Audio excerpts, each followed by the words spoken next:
gostaria, queridos irmãos e queridas irmãs, que abríssemos a nossa Bíblia no Evangelho de São Mateus, no capítulo 7. São Mateus, capítulo 7,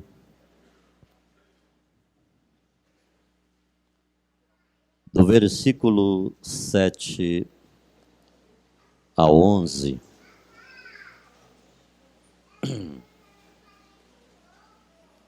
São Mateus, capítulo 7, do 7 a 11. Vem cá, minha filha, por favor. Você mesmo, sim.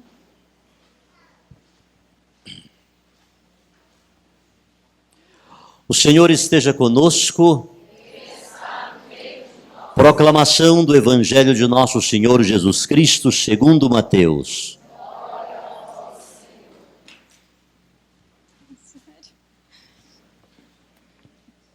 Peçam e lhes será dado, procurem e encontrarão, bata e abrirão a porta para vocês, pois todo aquele que pede, recebe, quem procura, acha, e a quem bate a porta será aberta. Quem de vocês dá ao filho uma pedra, quando ele pede um pão? Ou lhe dá uma cobra, quando ele pede um peixe? Se vocês, que são maus, sabem dar coisas boas aos seus filhos, quanto mais o Pai de vocês que está no céu dará coisas boas aos que lhe pedirão. Queridos irmãos e queridas irmãs, quero agradecer a coordenação deste grupo. Hoje quero agradecer de modo especial meu irmão Márcio, lá do Jardim do Cerrado 3, que há uns 15 dias está comigo aí na estrada, andando de um lado para o outro.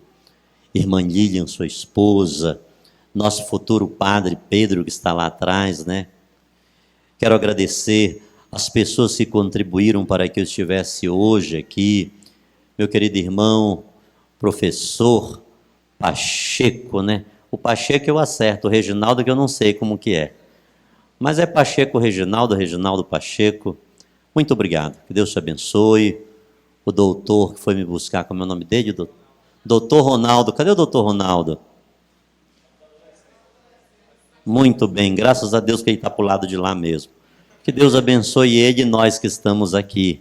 Agradecer a todos vocês que acolheram o convite desta comunidade, desta paróquia, para hoje estar aqui, de coração, em nome da coordenação, de cada irmão, de cada servo. A gente agradece profundamente. E com certeza o objetivo desta comunidade é levar você a Jesus. Ajudar você a chegar até Jesus Cristo, o autor e consumador de todas as coisas. Mas também queremos a sua ajuda, porque temos consciência das nossas limitações. Não estamos prontos, não somos perfeitos. Quando achamos que estamos fazendo melhor, estamos fazendo pior. Como dizia São Paulo, quando penso que estou forte, aparecem as minhas fragilidades, as minhas fraquezas. Então é por isso que queremos ajudar você e sua família, mas queremos também que você e sua família ajude a nossa família tão carente das graças de Deus. Amém?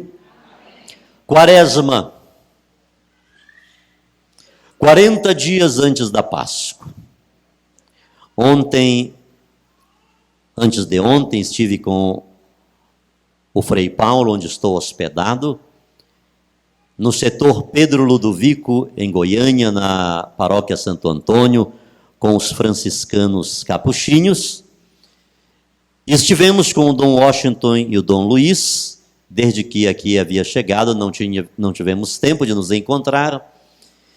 E uma das coisas que Dom Washington falava comigo diz respeito à igreja, a este tempo tão importante, que é o coração da nossa fé.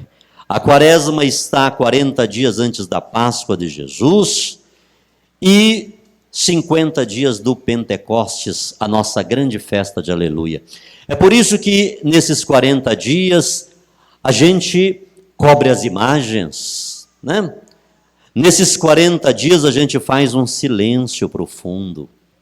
Nesses 40 dias nós fazemos uma viagem para dentro de nós. para refletir como estamos vivendo. Por que cobre-se as imagens? Cobre-se as imagens porque é para tirar a atenção de tudo e de todos e jogar a atenção unicamente para Jesus Cristo. A igreja evita, em muitos lugares hoje isso já está quase que extinto, mas em muitos lugares aí aquelas tradições antigas ainda são conservadas. E tem um peso, tem uma força histórica. Por que isso acontece? Por que esse silêncio durante a quaresma? Isso é para dizer um pouco sobre os discípulos de Jesus, que na hora em que Jesus foi preso, os discípulos silenciaram. Embora Pedro tenha cortado a orelha de Malco, embora algum deles tenham revidado, mas todos eles correram, todos eles afastaram-se. Pedro ficou de longe, olhando lá no pátio. A criada, você é amigo dele lá, viu? Estou sabendo. Certo? Não conheço. Certo? Todos silenciaram. Todos se afastaram, todos emudeceram. Pedro ficou mudo de uma tal forma que ele negou, esbravejou e falou coisas pesadas contra Jesus. Então esse tempo de quaresma, esse silêncio da quaresma, e por favor, irmãos, o irmão protestante vai dizer para vocês, mas isso é coisa da igreja católica. Deles é que não pode ser mesmo, porque quaresma não começou no século XVI. No ano 150 nós já temos registros de uma preparação pré-pascal. O desdobramento de 40 dias não havia ainda, mas já havia uma preparação pré-pascal. E no final do século IV, nós já temos a quaresma em 40 dias. E 40 dias de jejum. 40 dias que não se comia carne. Então alguém vai dizer por aí, isso aí é coisa da igreja católica, isso não está na Bíblia. Muito bem, domingo passado nós vimos Jesus no deserto por 40 dias e 40 noites. A teologia que a igreja católica faz é mais ou menos assim. Quando a igreja chega a ensinar, a propor algo especial, sobretudo neste campo litúrgico, e que é o centro da vida da igreja, que é o ciclo pascal que começa na quarta-feira de cinzas e vai até a festa de Pentecostes. Enquanto temos aqui 40 dias de silêncio antes da morte e ressurreição de Jesus, no sábado da vigília pascal, nós temos 50 dias de aleluia, para dizer que a vida vence a morte, a alegria vence a tristeza. Então aqui temos que louvar, glorificar.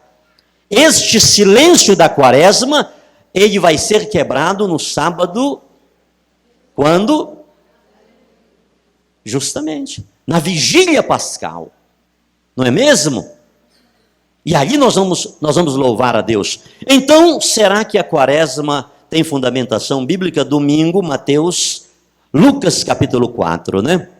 Lucas, ele une o evangelho de Mateus e de Marcos, e ele fala sobre a tentação de Jesus, que ficou 40 dias e 40 noites no deserto, jejuando, orando diante de Deus. Mas esta fundamentação dos 40 dias de Jesus, para o cristianismo seria muito cômodo.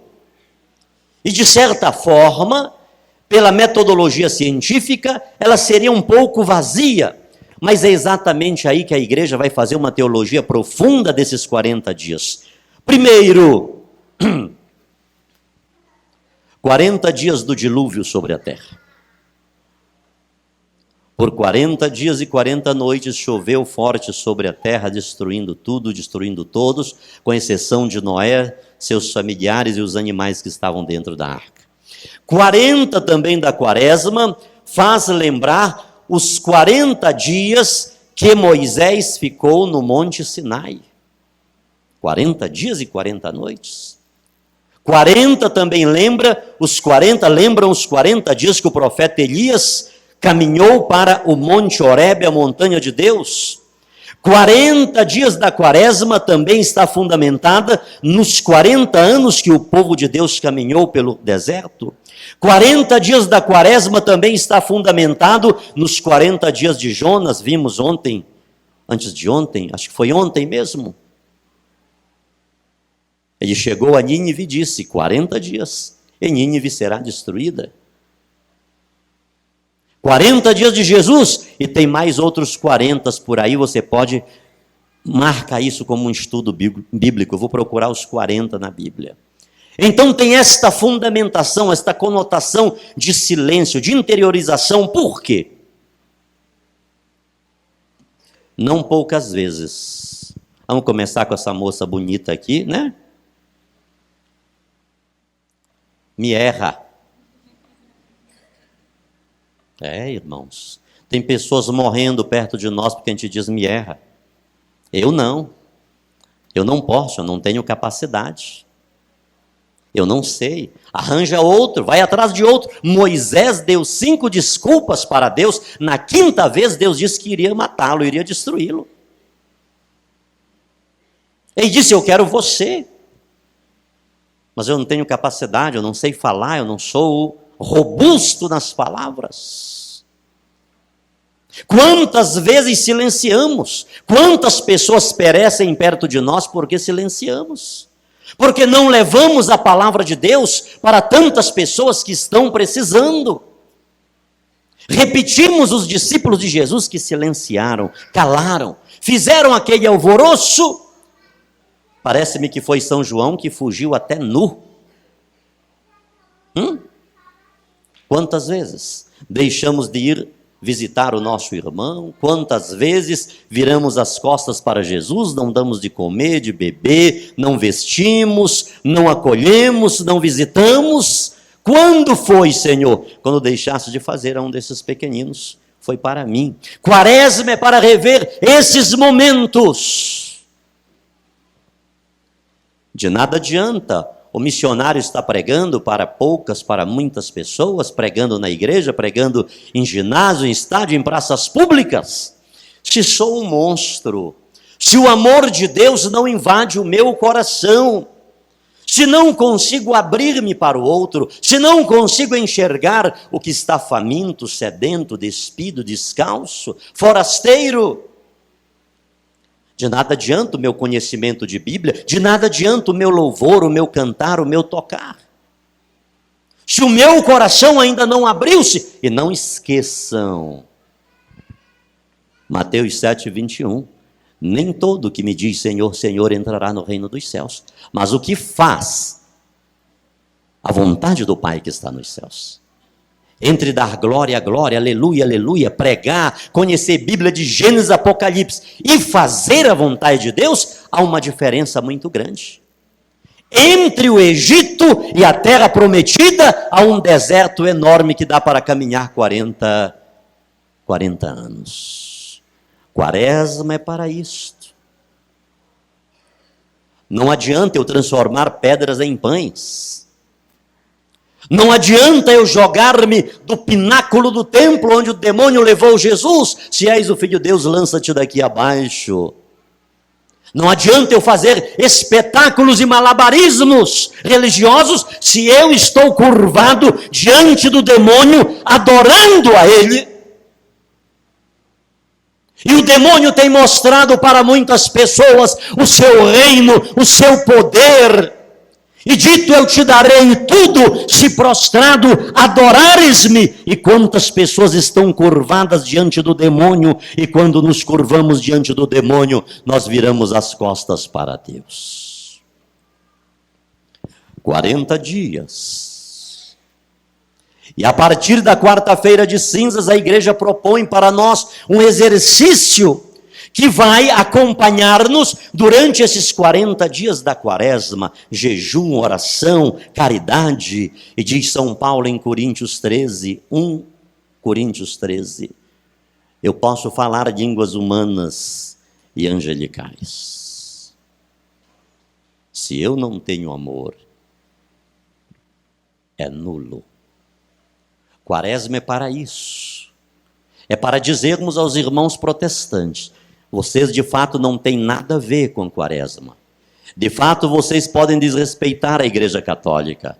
De fato, vocês podem ignorar a quaresma que a Igreja Católica propõe, este retiro espiritual anual. Mas eu, católico, eu não posso andar de qualquer forma. Eu não posso comportar-me de qualquer maneira. Tem certos tipos de roupa que eu, como um cristão, eu, como uma cristã católica, eu não posso usar.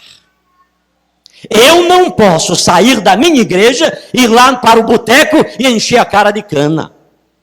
Eu não posso passar a noite na zona de terça-feira e na quarta-feira vir receber a cinza na minha cabeça, como se a cinza fosse algo mágico e fosse perdoar os meus pecados. Ah, missionário, então, é só na quaresma que eu tenho que ter conversão e mudar de vida, e orar e jejuar e fazer caridade? Caridade não, estes 40 dias é para transformarem-se em 365 dias. Assim como este louvor, este aleluia, dos 50 dias de Pentecostes, eles também precisam converter-se em 365 dias. Amém? Está difícil de entender? E hoje, volta para nós o tema da oração.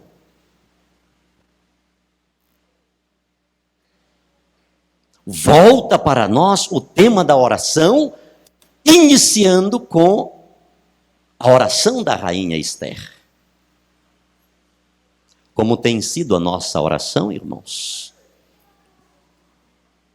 Uma oração intimista, individualista, egocêntrica, uma oração que só olhamos para nós, onde somos o centro de tudo e de todos, e que todos e tudo gravite em torno de nós, para que as nossas vontades prevaleçam e aconteçam, e eu não consigo enxergar aqueles que estão perto de mim. O que foi que a gente viu há pouco? Quando rezardes, façam desse jeito, Pai nosso que estás nos céus. Se você prestar atenção na oração da Igreja Católica, não é uma igreja individualista, mas é uma oração coletiva, que abrange a todos, que foca a todos. E Jesus diz para nós com todas as letras: pedi, batei, buscai, insistam, não percam os seus objetivos. Mas nós temos na história da rainha Esther, que eu quero deixar para vocês, o livro de Esther, como uma meditação também para esta quaresma. A gente tem tempo de acompanhar as leituras diárias e dá para aprofundar um pouco mais na oração da rainha Esther, e muito me chama a atenção a rainha Esther, porque ela é um modelo de Nossa Senhora. Das tipologias bíblicas que apontam para Maria, a rainha Esther é uma delas que sobressai-se de forma magnífica. Porque a rainha Esther, ela não cruzou os braços. Ela foi à luta. Ela disse: pede para todos os judeus que jejuem, que tenham atos penitenciais, para que Deus me dê palavra certa, ação correta, para eu chegar diante do rei. Porque Mardoqueu, ele soube que 2 funcionários do rei queriam matá-lo, estavam preparando uma armadilha para ele. Ele foi e contou para o rei, contou para a rainha Esther. E a rainha Esther contou para o rei. O rei investigou, constatou-se que era verdade, aqueles 2 funcionários foram enforcados, e Amã, que foi a segunda pessoa do rei, prometeu que iria matar Mardoqueu. Mas a vingança dele não foi apenas em cima de Mardoqueu, ele queria exterminar todo o povo judeu. E o rei assinou um decreto dizendo que assim era para se fazer. Nenhum judeu, nem velho, nem criança ficaria vivo, todos seriam exterminados. Mardoqueu ficou sabendo, mandou contar lá para Esther o que estava acontecendo. E ela disse: vocês sabem que se alguém entrar na Câmara Real, sem ser chamado pelo rei, ainda que seja uma das suas mulheres. A sentença é uma só, a morte. E Mardoqueu mandou dizer para ela: se tu te calares, não pensas que serás a única a sobreviver. Morrerás também. E foi quando ela pediu ajuda para que todo o povo orasse, jejuasse, fizessem atos penitenciais. E assim eles fizeram. E o que aconteceu, irmãos? Para terminar esta parte. Amã mandou fazer uma forca na sua casa para matar quem? Mardoqueu.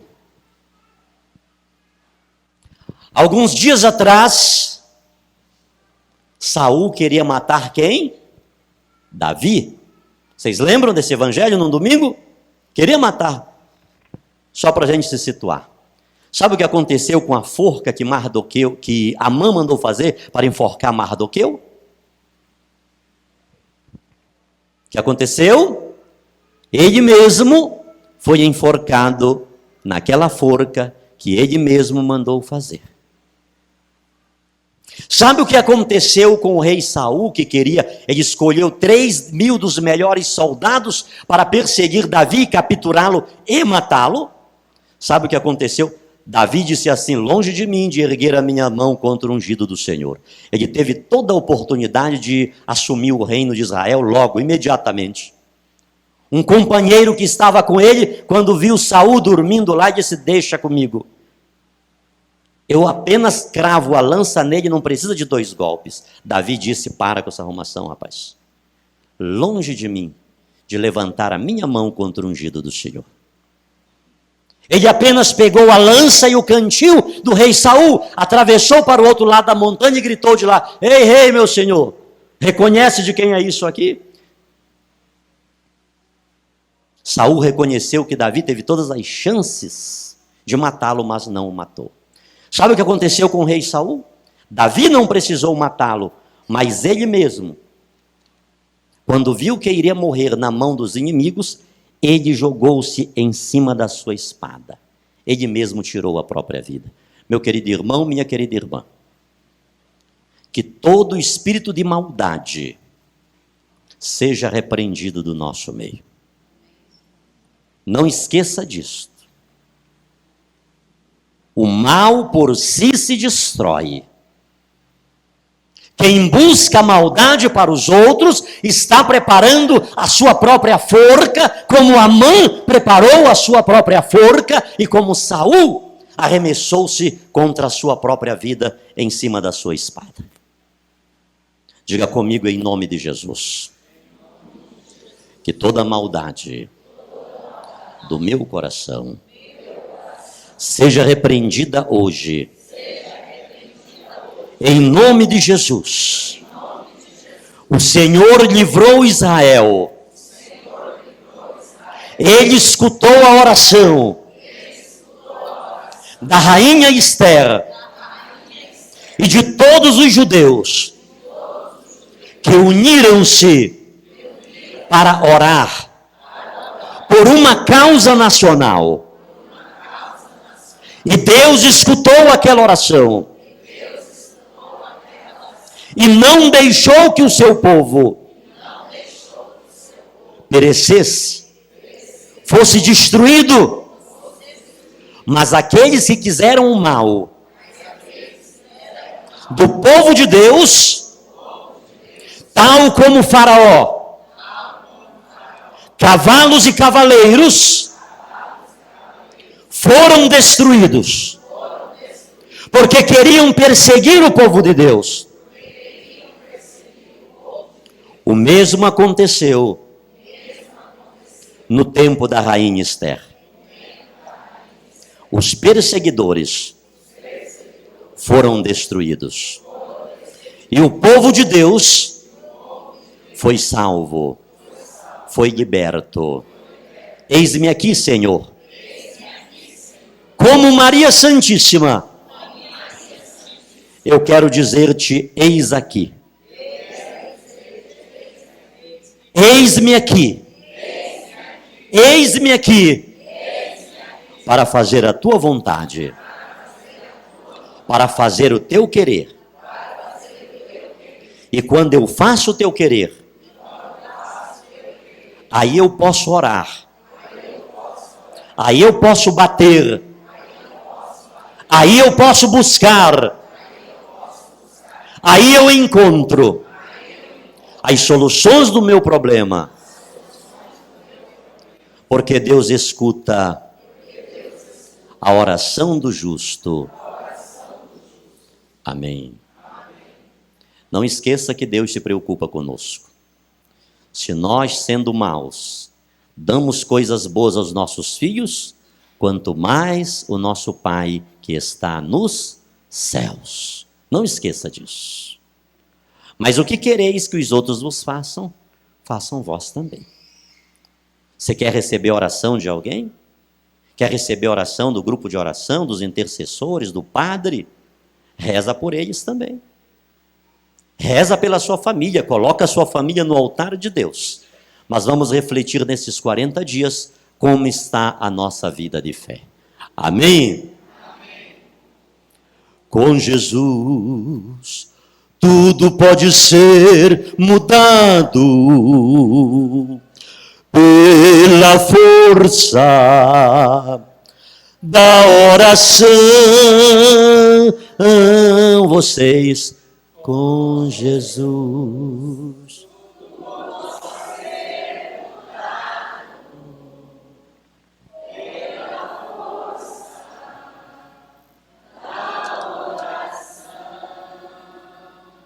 Tenha fé, acredite no poder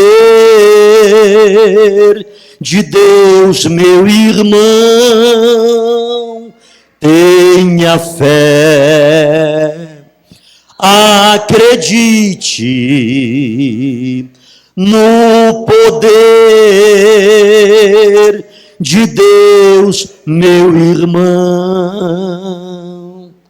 Amém? Batei, batei, buscai, buscai.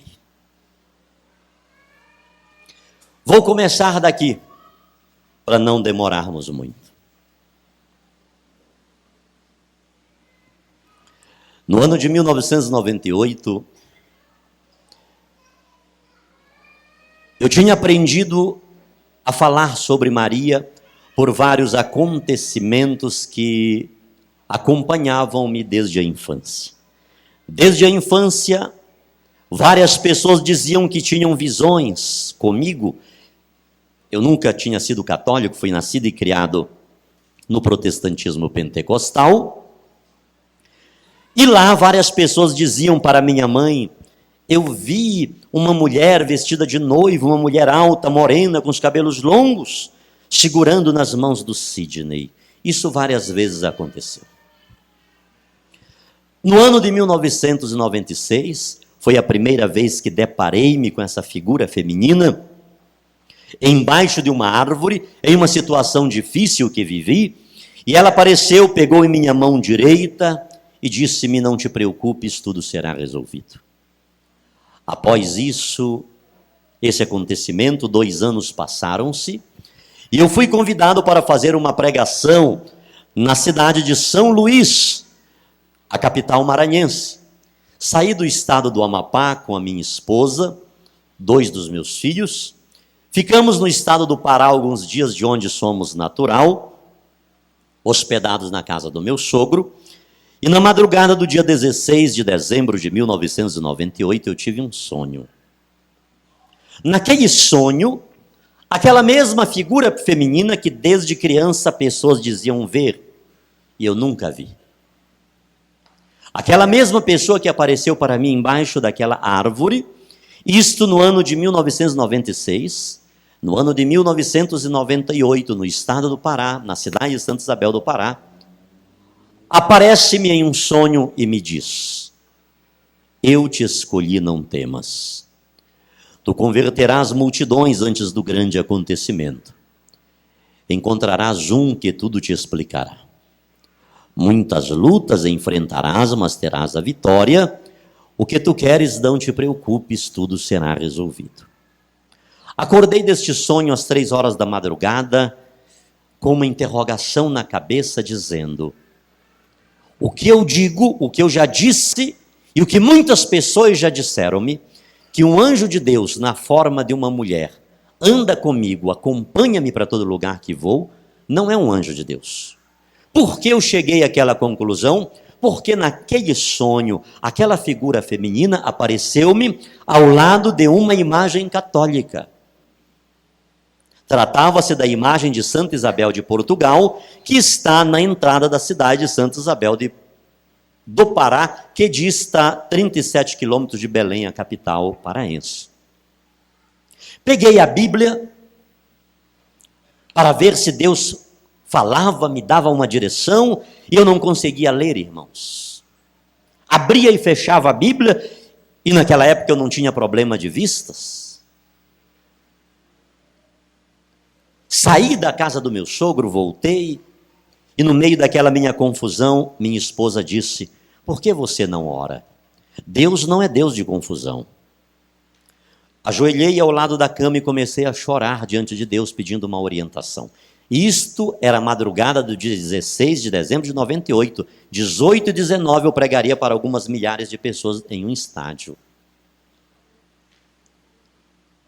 E eu comecei a perguntar: meu Deus, o que isso significa, o que quer dizer? O que eu fiz de errado? Que pecado tão grave eu cometi para o Senhor me deixar nesta situação?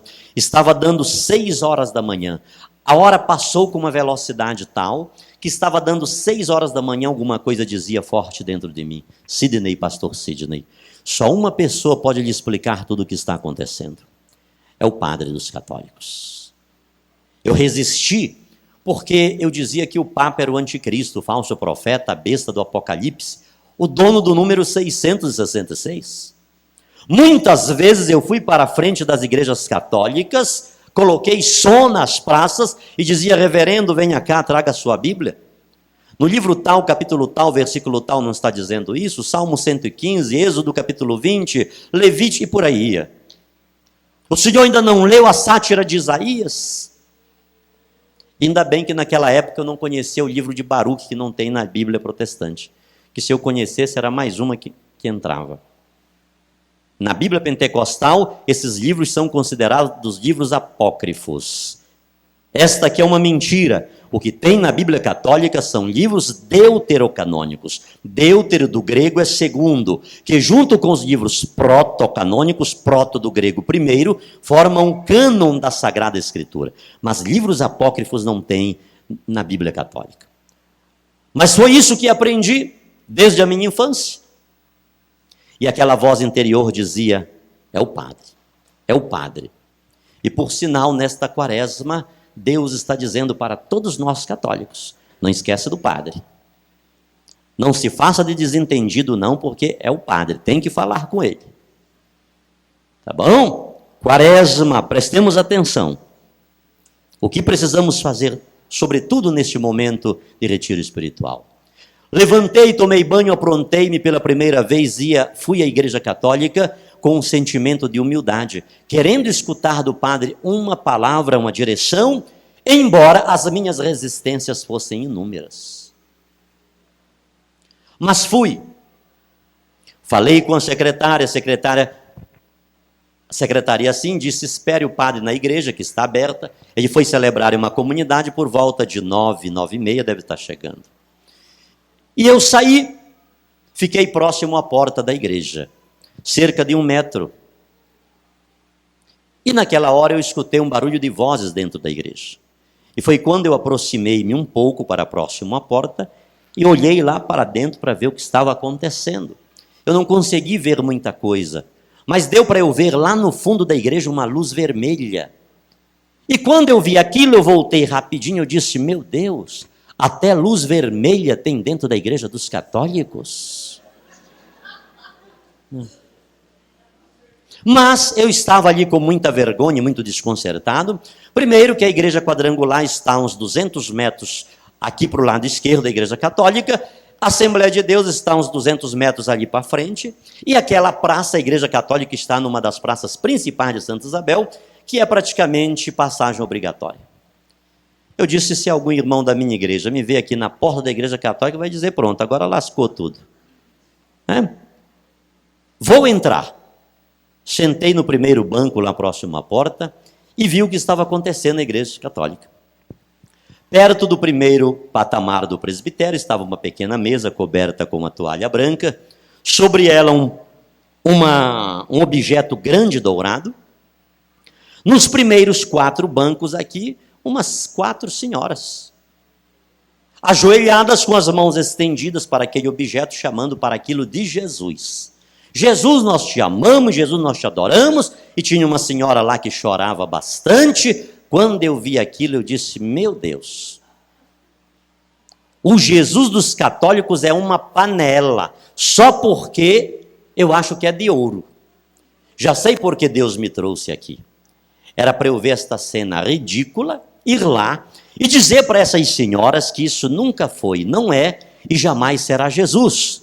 Ou elas aceitam Jesus de verdade, ou elas irão todas para o inferno. 16 de dezembro de 1998.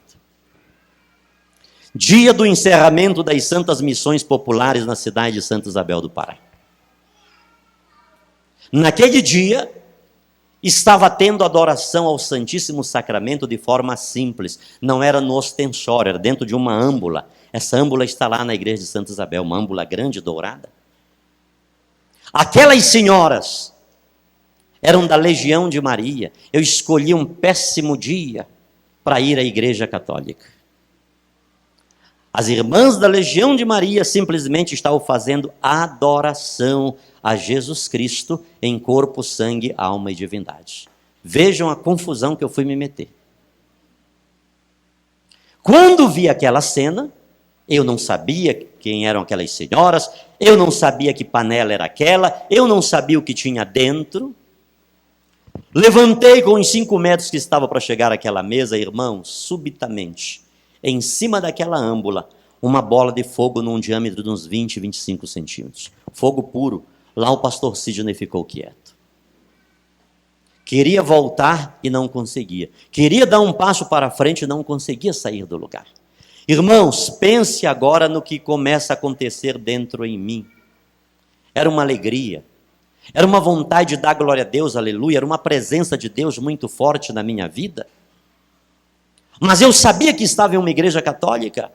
E eu dizia que na igreja católica ninguém podia sentir a presença de Deus, porque o Jesus dos católicos era morto, ele não andava, não ouvia, não falava. Nada podia fazer pelos católicos. Mas aquela força, e eu tinha experiência com aquela força, aquilo não me era algo desconhecido, porém, no entanto e todavia, daquela forma, era inédita. Muitas vezes sentia a presença de Deus porque estava buscando, estava em oração, estava jejuando, estava consagrando-me, e eu provocava a presença de Deus. É impossível irmos na direção de Deus e não termos um encontro com Ele, porque no momento em que vamos na direção dEle, Ele já está vindo há muito tempo na nossa direção. Mas naquele dia era tudo diferente. Eu estava em um lugar onde eu dizia que era impossível alguém sentir a presença de Deus. Eu não fui ali para buscar e sentir a presença de Deus, e a minha ida até aquela mesa era justamente para dizer que aquilo não era Jesus. Então, justamente naquele momento e naquela oportunidade, em que eu podia mostrar para muitas pessoas que ali não havia nada de Deus, era exatamente lá que estava Deus. Queridos irmãos, as lágrimas começaram a descer dos meus olhos, e eu continha-me, eu resisti o que eu podia. Eu não posso dar glória a Deus aqui, eu não posso dar aleluia aqui. E foi naquele momento que parece que uma mão humana pegou aqui na minha cabeça e foi empurrando-me, e eu fui ajoelhando-me até cair literalmente debruçado em frente àquela mesa, dando glória a Deus, aleluia, glorificando a Deus. Foi uma presença muito forte do Espírito de Deus na minha vida. O que aconteceu, pastor? Aconteceu que no dia 16 de dezembro de 1998, a primeira vez que entrei em uma igreja católica, Deus me fez ter a maior de todas as certezas da minha vida, e essa certeza eu tenho pregado no Brasil Brasil e fora do Brasil, para poucas pessoas e para milhares de pessoas, em igrejas e em estádios. Que certeza é essa, missionário? Que Jesus Cristo, ele sempre esteve vivo, com poder e grande glória, dentro da Igreja Católica Apostólica Romana.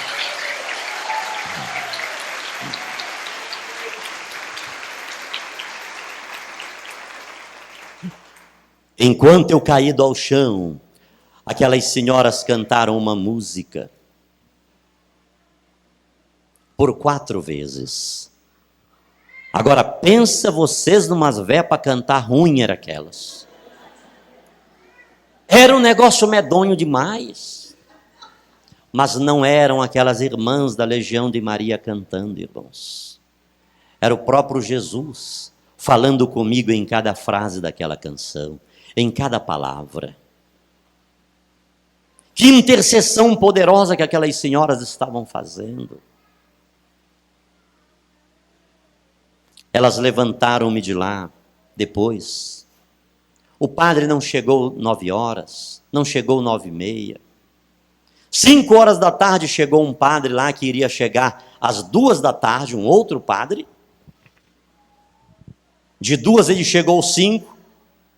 E eu passei aquele dia dentro da Igreja Católica. Quando uma daquelas senhoras me explicou, tinha lá uma missionária das Santas Missões, das Santas Missões Populares que depois chegou, explicou-me o que estava acontecendo. Aqui é diferente, pastor, da Santa Ceia que vocês fazem lá.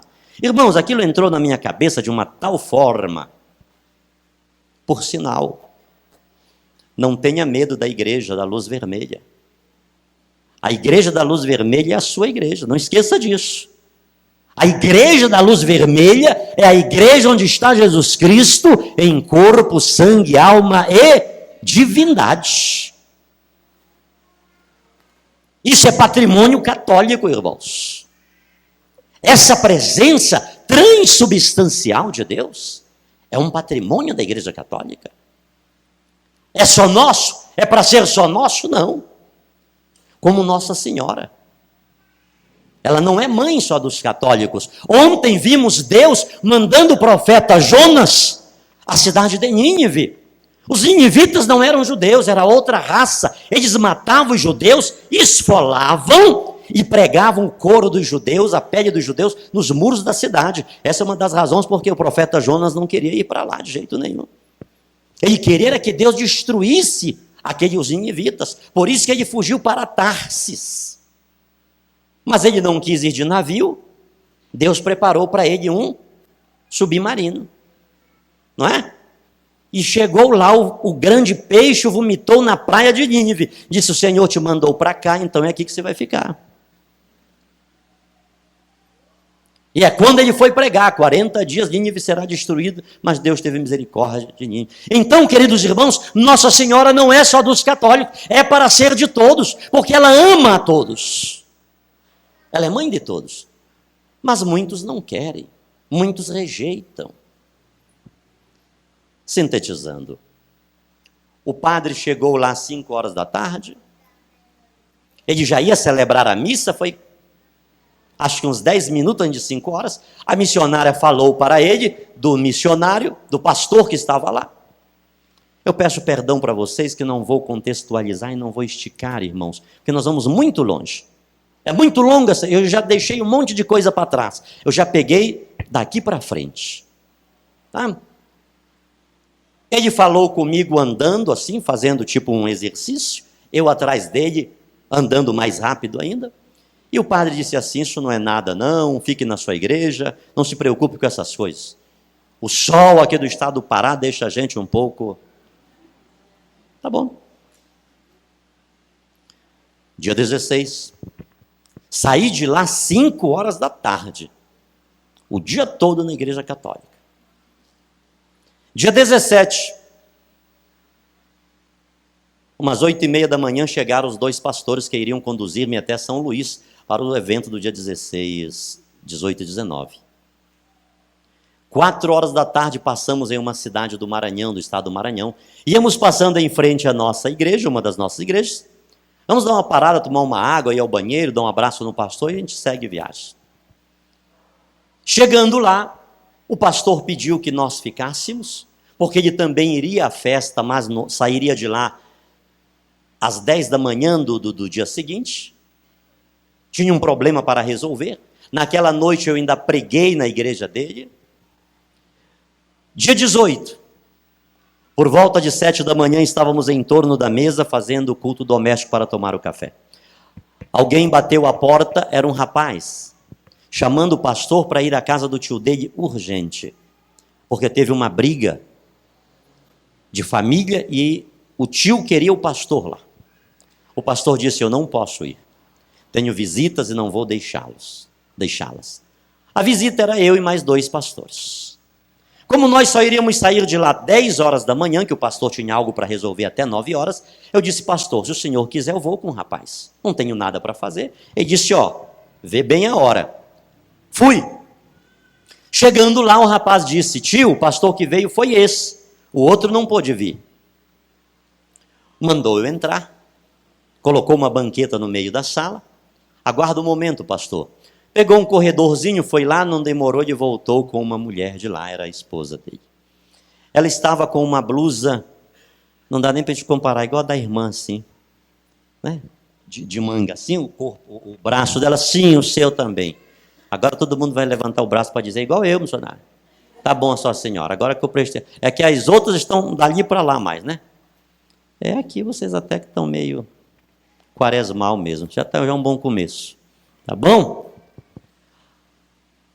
Irmãos, ela trazia um pano em cima do olho. Quando ela tirou aquilo, aquele homem disse assim: pastor, o que o senhor está vendo nessa mulher foi muita pancada que eu dei nela. Irmãos, isso aqui do braço dela estava com uma marca aqui assim, que era uma coisa absurda. E ela colocava aquele pano no rosto e tirava. Ele disse: quando casamos, o pastor orou, nos abençoou para vivermos felizes para sempre. Mas agora que a nossa vida não dá mais certo, mandei chamar o pastor para fazer uma oração, que é para ela ir abençoada para um lado e eu vou abençoado para o outro. Comecei a conversar com aquele casal, aconselhar, misericórdia, amor, perdão. No meio das minhas palavras, aquele homem disse: pastor, para de falar.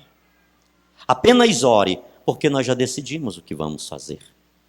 Peguei a mão dele de um lado, peguei a mão dela de outro e comecei a fazer a oração da derrota, do fracasso. Porque embora aquele casal não fossem membros da igreja que eu pastoreava, mas eram da minha igreja.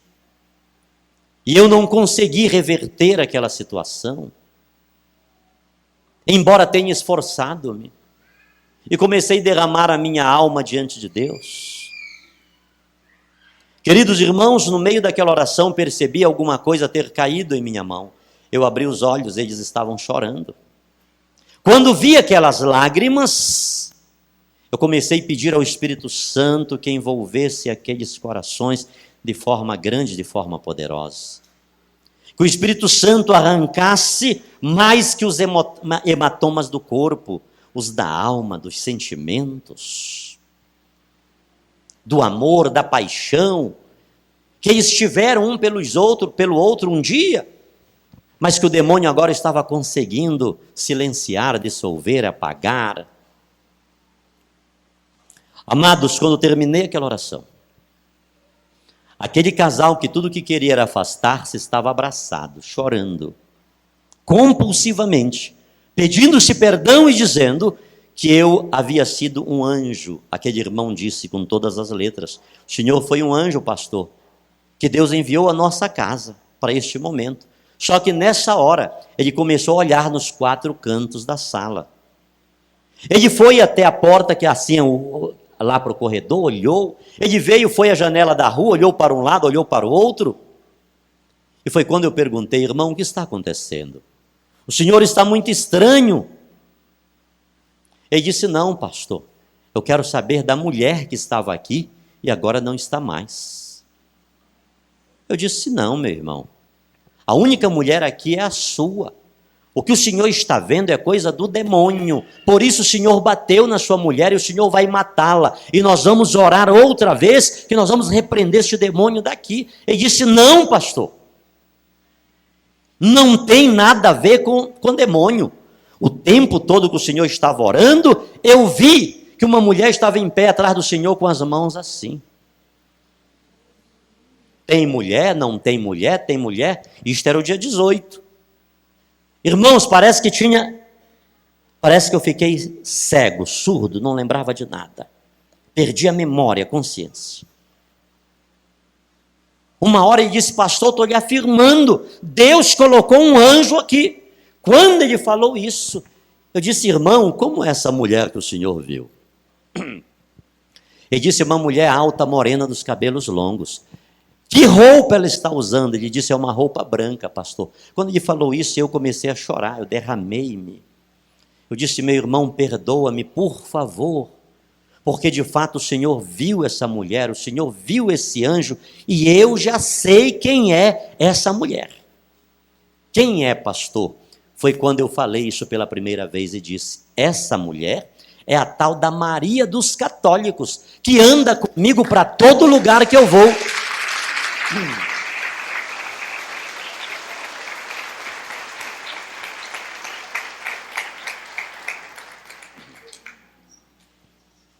Mas ela é desse jeito. Ela aparece, resolve o problema, vai embora e me deixa sozinho. Ele disse: isso é verdade, pastor? Eu disse: você não viu a mulher? Mais uma vez, eu nada vi. Perguntei à esposa dele, ela disse que nada viu. Agora, uma coisa nós vimos: o milagre da reconciliação de uma família que estava sendo destruída. E essa é uma das razões porque eu tenho dito no Brasil, de norte a sul, de leste a oeste, e não tenho medo nenhum em dizer isto, que a família que tem Nossa Senhora não tem divórcio, não tem desquite, não tem separação.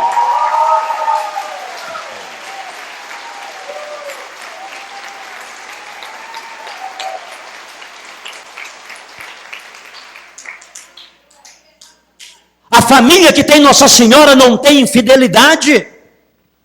A família que tem Nossa Senhora não tem rebeldia. Filho, honra teu pai e tua mãe, que é o primeiro mandamento com promessa, para que te vás bem e teus dias se prolonguem sobre a face da terra.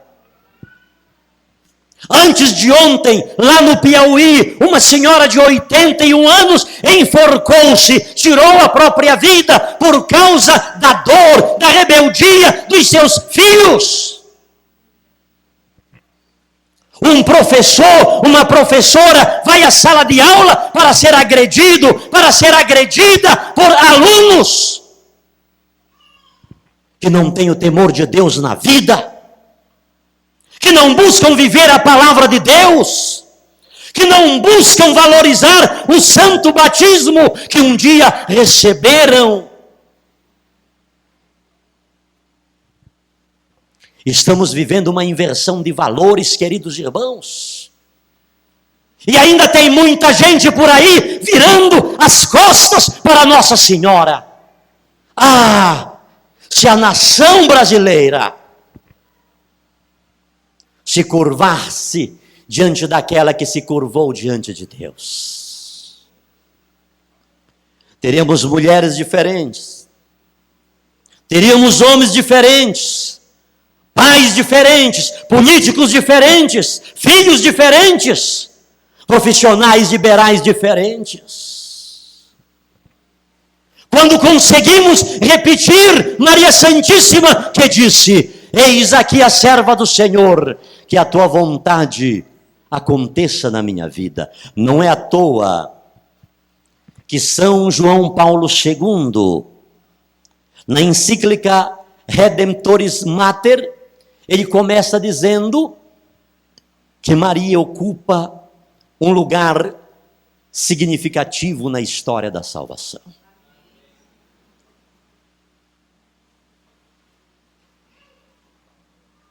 Queridos irmãos e queridas irmãs, mais que aquela graça, esse casal está junto até hoje.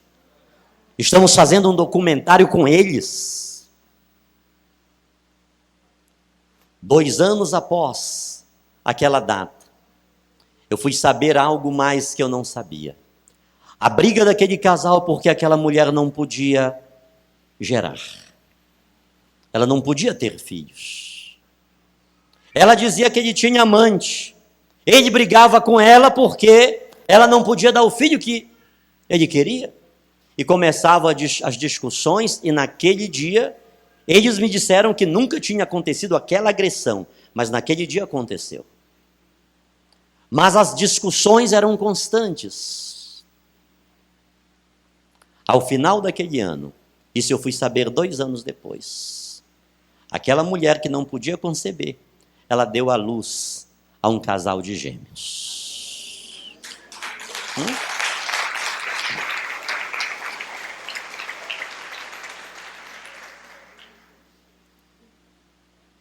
Queridos irmãos, quando cheguei à casa pastoral, eu estava com os olhos bem avermelhados.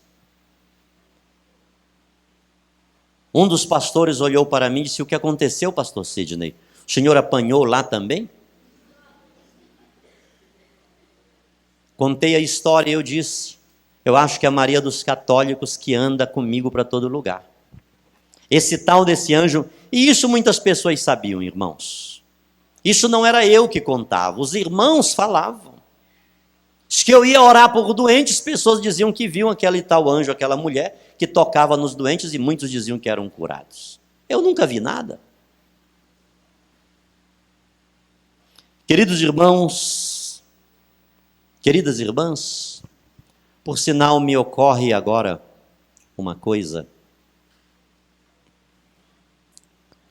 Ainda ontem uma senhora dizia para mim: missionário, meu sonho é ver Nossa Senhora, eu quero enxergar. Como o pessoal faz cada coisa, cada pergunta para a gente, né? Como eu faço para ver? Eu digo: eu não sei. Eu acho que vire protestante, então. Que o que eu era protestante. Eu disse: eu não sei. Não esqueça, queridos irmãos, queridas irmãs, Nossa Senhora está ao nosso lado sempre. Não precisamos ver, não precisamos enxergar. E há muitas coisas que é apenas do lado de lá que nós vamos saber o que Nossa Senhora fez por nós. É só quando nós transpormos o limiar desta existência precária e difícil que nós vamos saber o que o nosso anjo da guarda, o que São Miguel Arcanjo tem feito por nós, os livramentos que Deus tem feito na nossa vida. Então eu testemunhei aquele fato. O casal está junto até hoje. Aquelas brigas foram dissipadas. Aquela mulher foi curada pela graça e pela misericórdia de Deus.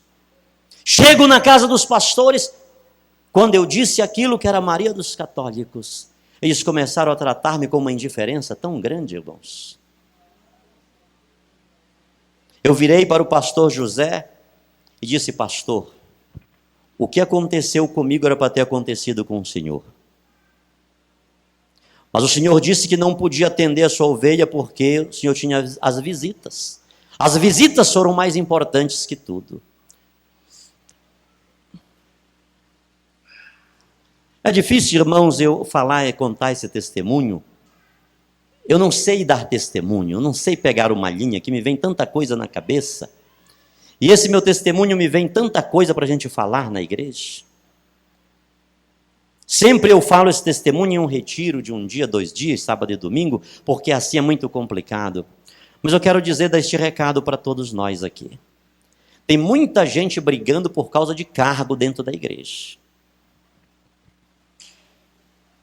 E um quer ser maior que o outro e quer ser mais que o outro. A primeira pergunta é: Pedro, tu me amas? Tu me amas? Tu me amas? Amanhã vai completar 18 dias que estou aqui aqui em Goiânia, no estado de Goiás. 18 dias de missão. E eu pensei que amanhã já viajasse a Volta Redonda, mas vou ainda a Brasília e de Brasília retorno ao Rio de Janeiro. Ainda agora, quando o doutor Ronaldo foi lá me buscar na paróquia, eu tinha saído para fazer a encomendação, fazer a cerimônia de um senhor que faleceu. Não consegui visitá-lo ontem no hospital. A hora que cheguei no hospital, ele já havia falecido. São 18 dias de missão ininterrupta. O meu bispo lá no estado do Pará, Dom José Luiz Ascona, hoje cedinho chegou de Manaus, onde estava pregando um retiro para os padres, e já viajou para Soure, pegou o barco e foi para Soure, para já pregar um outro retiro e depois viajar para outro lugar. Deus pergunta para cada um de nós: tu me amas? As ovelhas de Jesus têm um preço. Elas foram resgatadas pelo sangue de nosso Senhor Jesus Cristo, irmãos. E quantas vezes já cheguei lá, às vezes 11h30, meia-noite, na casa paroquial, e o telefone tocar. Preciso do senhor agora, missionário, para ir ao hospital aqui. Meu pai está morrendo, está se acabando, preciso do senhor. E eu ter que levantar e sair, e voltar ali quase 3h da manhã. Pessoas que querem cargo na igreja, mas não querem trabalhar, não amam o seu povo. Eu não posso porque é meu descanso, não posso porque estou de férias, não posso porque vou tomar o meu café, não posso porque vou almoçar, não posso porque tenho que fazer isso e aquilo outro. Eu disse para o pastor, porque eu fui fazer o que era para o senhor ter feito. Vocês estão me tratando desse jeito, aqui acabou a minha viagem com vocês. Vão ao Maranhão, a São Luís, peçam perdão para o povo, porque daqui eu não viajo mais com vocês. Cheguei a Santa Isabel do Pará, minha esposa deu-me um recado do padre que havia chegado, um outro padre, queria falar comigo, levou-me aos bispos, e o que eu falei para vocês nesses minutos foi uma conversa de quase 5 horas, fomos ao banheiro, lanchamos, e no final daquela conversa, o bispo pediu licença, eles foram, eram 2 bispos, e depois voltaram. E quando eles voltaram, o bispo disse assim: pastor, pela sua história, pelos detalhes como o senhor contou, pode ter sido uma aparição de Nossa Senhora. Pode ter sido. Eles não disseram que era, e eu não ando dizendo isso para ninguém por aí. Pelos frutos se conhece a árvore. Ninguém me convidou para ser católico. Ninguém me jogou nada no rosto. O bispo apenas disse assim: pastor, eu quero lhe dar estes presentes. 1/3. Isso aqui fala de Nossa Senhora. Isso aqui é a Bíblia dos analfabetos, dos que não sabem ler. Eles não leem a Bíblia, mas eles conhecem a vida de Jesus todinha através do terço. Só que mais que isso, irmãos, este terço que o bispo me deu esteve nas mãos do Papa João Paulo II e foi abençoado pelo Papa João Paulo II. Eu que falava tanto mal do Papa, tenho a graça de ter um terço abençoado pelo Papa João Paulo II. Foi um amigo dele que deu para o bispo em Roma, um cardeal. E ele estava perto do Papa e pediu que ele abençoasse. Segundo presente, um crucifixo. Ele disse: missionário, nós não temos vergonha da cruz de Cristo, porque foi na cruz que Jesus conquistou a nossa salvação. E sobretudo nós bispos temos que andar com uma cruz grande no peito, que é para dizer para as pessoas que se tivermos que nos gloriar em alguma coisa, que nos gloriemos na cruz de Cristo, e foi exatamente na cruz que Jesus conquistou a nossa salvação. E a gente não tem domingo de Páscoa se primeiro não tiver sexta-feira da paixão. Mas tem muita gente por aí que só quer o domingo da ressurreição. Terceiro presente, um catecismo da Igreja Católica. Se o senhor quiser conhecer alguma coisa da nossa igreja, leia este livro. Dentro de um mês eu li o Catecismo da Igreja Católica ao lado da Bíblia. Aquelas notas de rodapé do Catecismo Bíblica, eu fui lendo tudo e fui devorando aquilo, irmãos. Primeiro que aqueles textos, muitos textos bíblicos, não me eram desconhecidos. Quando terminei de ler o Catecismo, concluí: a Igreja Católica é a Igreja de Jesus. Fiquei sabendo porque do terço de Nossa Senhora, das imagens do Papa, da Bíblia, do batismo de crianças. Mas não vou ser católico.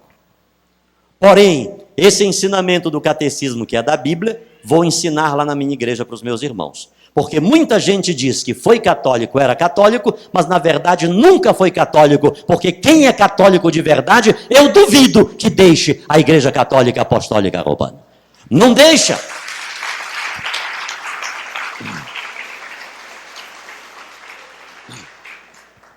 Queridos irmãos, queridas irmãs, quando comecei a falar no meio protestante que os católicos não adoram imagens, que o batismo de criança é bíblico, que o Papa está na Bíblia, depois, se vocês quiserem ver o material meu, está ali. Catequese sobre o Papa, catequese sobre aqueles irmãos de Jesus que dizem que Maria teve outros filhos, dentro da Bíblia. Já que o irmão protestante só crê naquilo que está na Bíblia, eu fui buscar a fundamentação dentro da Bíblia. Comecei a explicar aquelas situações. Os 3 cultos que tem na Igreja Católica, que não tem dentro do pentecostalismo. Alguns irmãos levantaram-se e foram me denunciar na presidência da convenção. Ou tira o pastor Sidney de lá, ou está faltando bem pouco para ele colocar uma imagem de Maria lá dentro da igreja. Fui chamado, e lá chegando, alguns obreiros estavam reunidos, havia uma decisão para eu tomar. Ou eu deixava de falar sobre Maria dentro daquela igreja, ou eu seria disciplinado, afastado de minhas atividades pastorais. Diante daquela situação, eu disse, pastores, se não há outro jeito, saibam os senhores, que entre o continuar a pregar o sim que Maria deu ao projeto de Deus, e entre o continuar a ser pastor protestante, a partir de agora, eu estou deixando de ser pastor protestante para ser católico, apostólico romano e continuar a pregar o sim que Maria deu ao projeto de Deus. As dificuldades vieram, as dificuldades foram muitas, mas Deus teve misericórdia de mim. No meio dessa tempestade toda, eu fundei o projeto Maria Santíssima, que trabalha com crianças, com adolescentes, com jovens, com idosos. A nossa casa lá no Marajó, na cidade de Portel, está acolhendo 32 crianças e queremos construir uma casa para acolher de 12 a 18 anos. E são meninas de 11 anos, 12 anos, que são violentadas às vezes dentro de casa pelo próprio pai. É uma criança com outra criança nos braços. Nós acolhemos essas crianças. Em Volta Redonda queremos construir a Casa Lar do Idoso. E pela graça de Deus, ontem, antes de ontem, Dom Washington acolheu-nos aqui, querendo e dizendo que pode ajudar-nos se nós estabelecermos aqui no estado de Goiás o núcleo do projeto Maria Santíssima. Eu louvo a Deus, queridos irmãos, porque essa turbulência na minha vida produziu frutos e tem trazido muitas pessoas para a Igreja de Jesus Cristo. Mas um dos frutos maiores dessa conversão, eu posso dizer que foi a minha esposa. Porque quando passei para a Igreja Católica, ela separou-se de mim e disse que não queria mais saber de mim. E aquilo doeu muito. Porque antes dela, a minha mãe também já me tinha virado as costas. Foi quando eu comecei uma peregrinação nas igrejas católicas. Toda igreja católica que eu ia, eu colocava-me diante da imagem de Nossa Senhora, diante de Jesus, eucarístico, e dizia, eu quero a minha família. É a única coisa que eu quero. Somente isso. E em outra igreja fazia a mesma oração. Com 1 ano e meio que estava na igreja católica, um padre convidou-me para pregar na paróquia dele, era a paróquia Santa Paula. Quase 2.000 pessoas, ou mais de 2.000 pessoas estavam lá naquela noite. Era um fato inédito, um pastor, um ex-pastor protestante pentecostal, pregar na igreja católica. E quando o padre chamou-me para pregar, ele saiu aqui de trás, onde estava lá atrás no presbitério, ficou numa cadeira assim como está a irmã, e nessa hora o povo levantou, começou a aplaudir, assoviar, aquela coisa toda.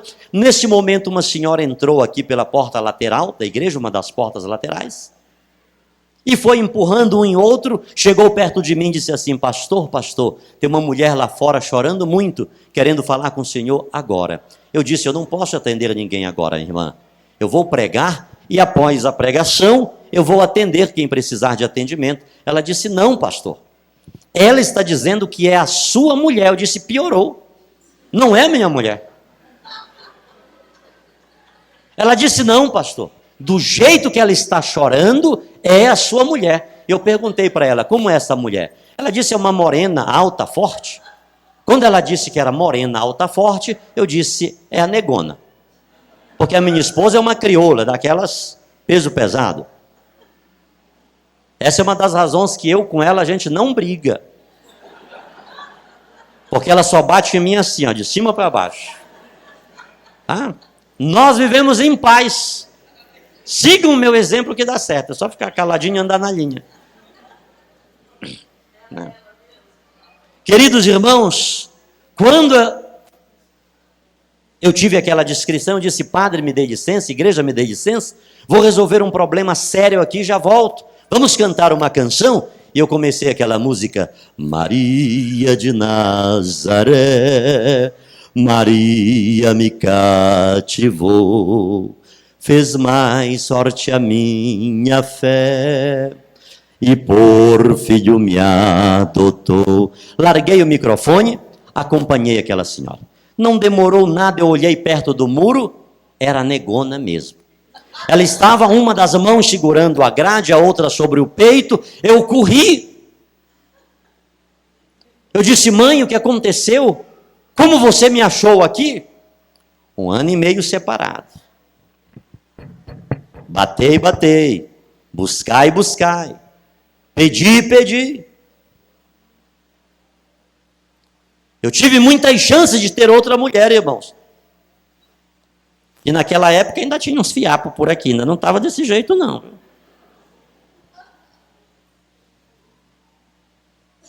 Mas eu tinha um objetivo. Eu dizia: eu quero um milagre na minha vida, eu quero os meus filhos, a minha esposa, a minha mãe de volta. E se nós queremos, é preciso, não é só orar, é rezar mesmo. Um dia atrás do outro, uma hora atrás da outra, madrugada atrás de madrugada. Temos que dizer para Deus: queremos. Esther convocou um jejum. E Deus atendeu o jejum, a penitência da rainha Esther. Irmãos, ela chorava muito, chorava bastante. Eu disse: fala comigo, você está me deixando nervoso. Ela disse: calma, Sidney, não aconteceu nada. Simplesmente nem a sua mãe fez o juramento que eu fiz diante de Deus. Eu prometi estar ao seu lado na doença, na tristeza, na fome. Eu não fui fiel a Deus, não fui fiel a você. Eu vim aqui para lhe pedir perdão por tudo e dizer também que se você me aceitar de volta, a partir de agora, eu quero ser católica, apostólica, romana junto com você.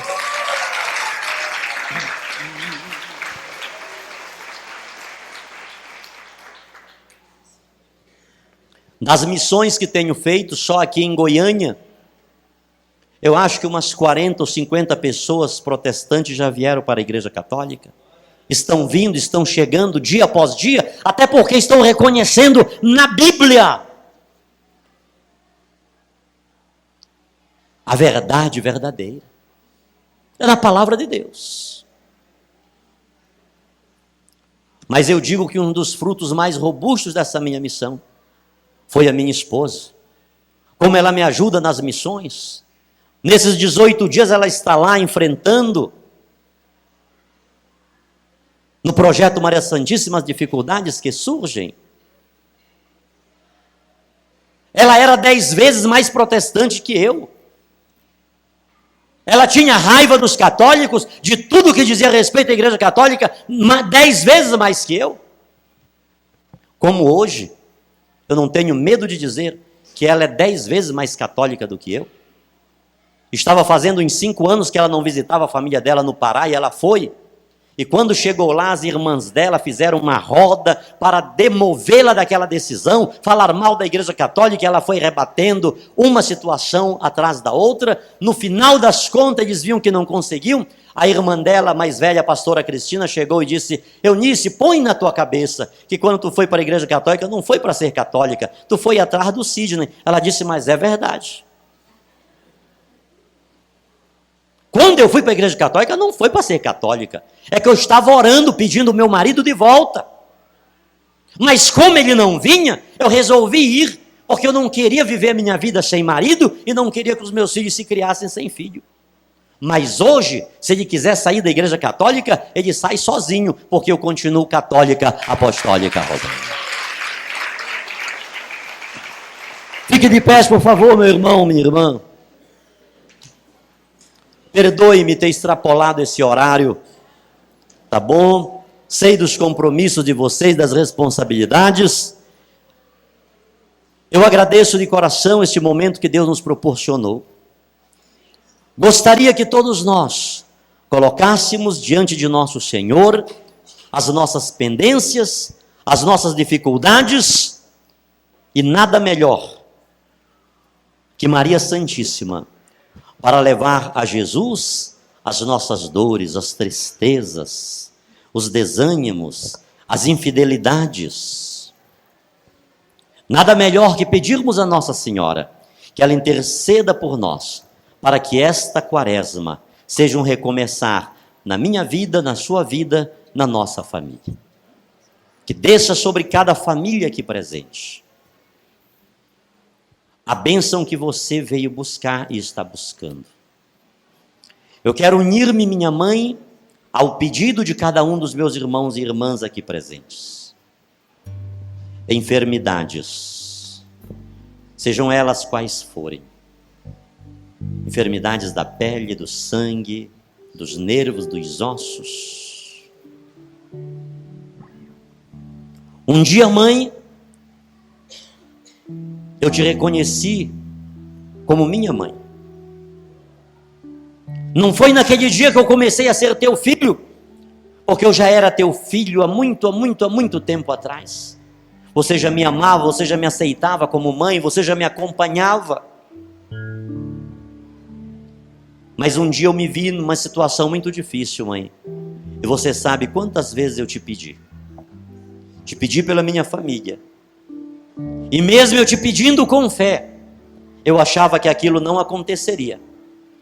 Porque eu sabia que a minha esposa era uma mulher irredutível. Mas eu creio que a tua intercessão, mãe, movimentou o coração dela.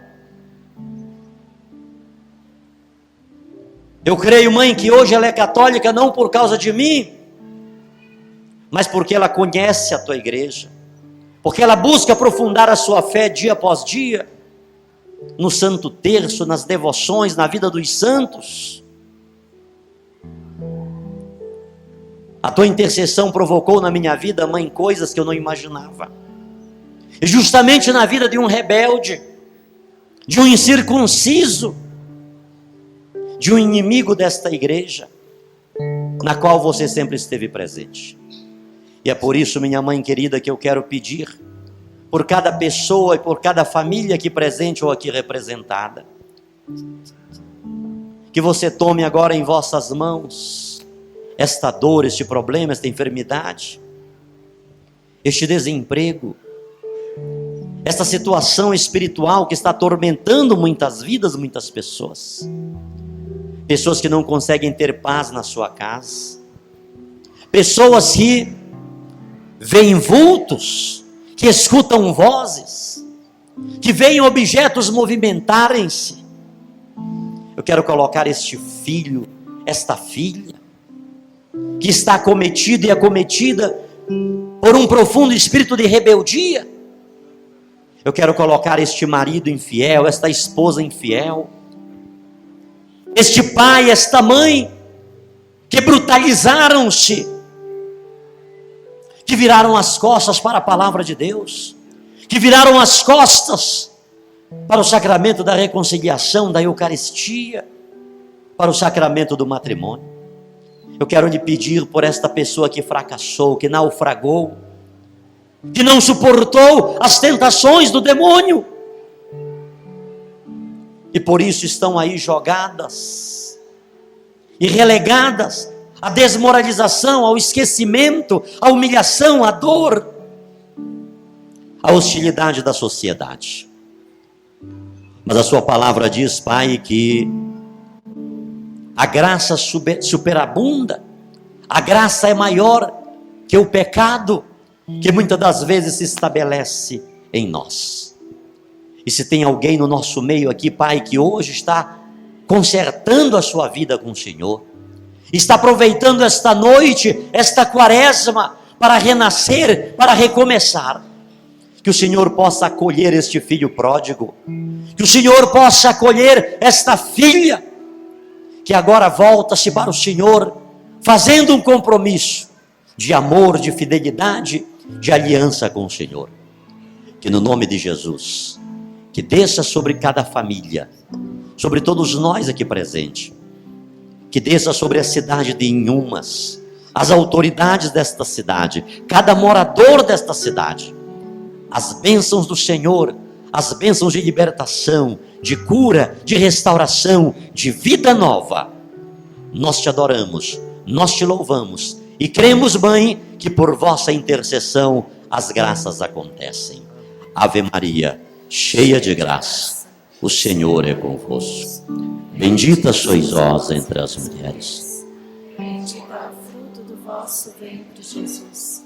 Santa Maria, Mãe de Deus, rogai por nós, pecadores, agora e na hora de nossa morte.